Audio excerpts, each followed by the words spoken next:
შაბათს მართლმადიდებელი ეკლესია იესო ქრისტეს საფლავად დადებას აღნიშნავს. ამასთან დაკავშირებით დილიდან ტაძრების გარშემო გარდამოხსნის შემოტარების წესი შესრულდა. სამღვდელოების წარმომადგენლებმა გარდამოხსნა, რომელზეც ჯვრიდან ჩამოხსნილი გარდაცვლილი უფალია გამოსახული, ტაძრის გარშემო შემოატარეს.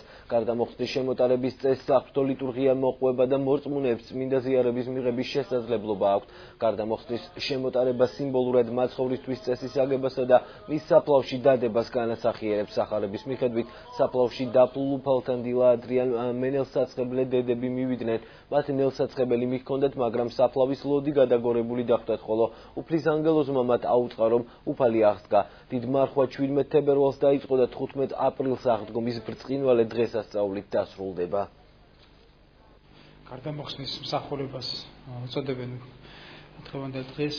გაგოცილად ეკლესია უკვე შედის მუზეუმი მდგომარეობაში და ემზადება ქრისტეს დაღმობის შესახვედრად, მეგრელსაც დაუნდებ აღდგომას. ლიტურგიის პროცესში ჩამოვზენდნენ წესს და მიიტანენ საქართველოს ტაძარში, სადაც უფე დიმიტრი აღასრულებს საღვთო ლიტურგიას.